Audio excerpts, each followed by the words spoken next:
There are moments in life when we thank Allah for what He gives us: a job, a solution, relief after hardship. But there is another kind of mercy, one that is quieter, deeper, and often unnoticed. It is the mercy of what Allah removes before it ever reaches your heart. Have you ever wondered why some worries never fully formed? Why some fears faded before they grew roots?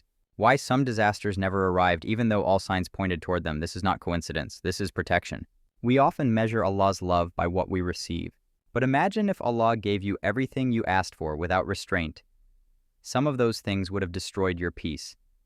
Some would have hardened your heart. Some would have pulled you far away from Him. So Allah intervenes, quietly. He delays. He redirects. He removes people, paths, and possibilities before they become wounds. You may have felt disappointed when something didn't work out, but later, much later, you realized that would have broken me. That realization itself is a form of healing. Modern life teaches us to manage everything, plan everything, control outcomes. And when we fail to do so, anxiety creeps in. But anxiety often comes from believing that everything depends on us. Islam teaches something radically freeing. Much of what burdens us was never ours to carry. Allah manages what you cannot. He shields you from what you cannot see. He lifts weights your heart is too fragile to hold.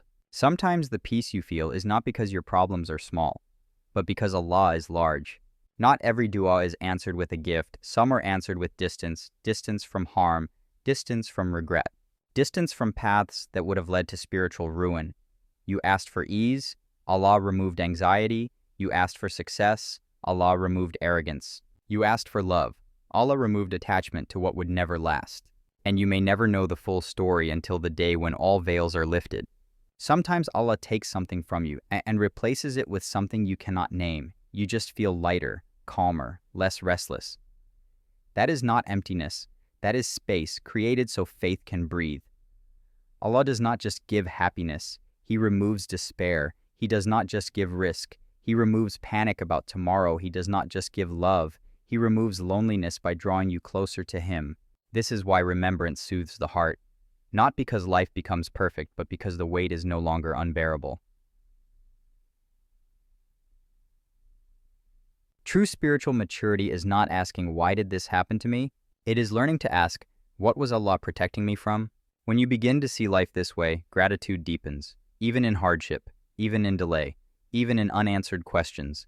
Because you realize, if Allah is capable of removing what you never noticed, then surely He is capable of healing what you feel now.